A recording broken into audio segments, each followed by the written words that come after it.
Bonjour à tous, on se retrouve aujourd'hui pour le troisième volet et normalement le dernier concernant la réparation de l'Atari Jaguar. Donc on a fait la réparation du régulateur qui se trouve ici, vous le voyez dans cette vidéo qui apparaît là. Et ensuite on va changer le régulateur qui se trouve ici qui apparemment contrôle le son. Alors d'après mes recherches, ces deux composants brûlent parce que Atari, pour faire des économies de fabrication, a tout simplement choisi de ne pas mettre de fusible ni de sécurité contre les surtensions. Donc c'est pour ça que ces deux pannes là sont des pannes assez récurrentes. Donc le premier régulateur étant changé, on a donc de l'image et du démarrage, mais on n'a pas de son. Donc il faut remplacer ce régulateur qui lui sert à réguler l'alimentation de l'ampli et de toute la partie sonore.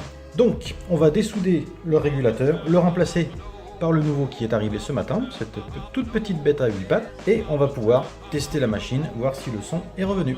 Pour que ce soit plus simple et surtout ne pas abîmer de composants au moment où je vais dessouder le régulateur, on va dessouder les deux condensateurs qui sont ici, puisque la zone de chauffe sera à peu près sur toute cette zone là.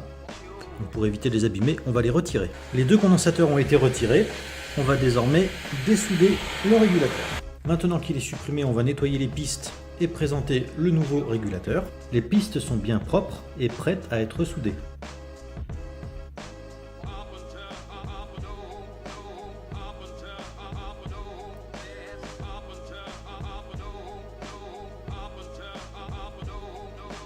Voilà, on se retrouve pour la dernière partie.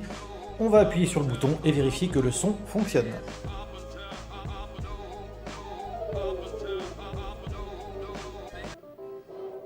Et voilà, on a du son. Cette Jaguar est finalement réparée. Qu'est-ce qu'on en retient? On en retient que c'était des pannes tout à fait classiques visiblement sur cette machine. Donc le régulateur principal qui sert à l'alimentation de la console et le régulateur qui sert à l'amplification et au fonctionnement des parties sonores.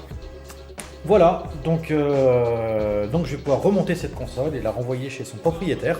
C'était une bonne expérience, c'était ma première Jaguar, j'en avais pas touché depuis des années et des années. Ça m'a fait super plaisir, je pense même que je vais me faire une petite partie avant de la renvoyer. Autre précision, j'ai regardé un petit peu ce qui se faisait au niveau du câble vidéo. Bon, alors c'est pas la console qui a une mauvaise image, c'est plutôt l'adaptateur qui est à l'arrière de la console. Il existe des câbles RGB qui sont de bien meilleure qualité. Ça se trouve assez facilement sur le net et ça résoudra très certainement tous les problèmes d'image. Parce que là c'est vraiment pas très joli, mais je pense que ça vient du câble. Voilà, je vous remercie d'avoir regardé cette vidéo. Cette partie sur la Jaguar est terminée.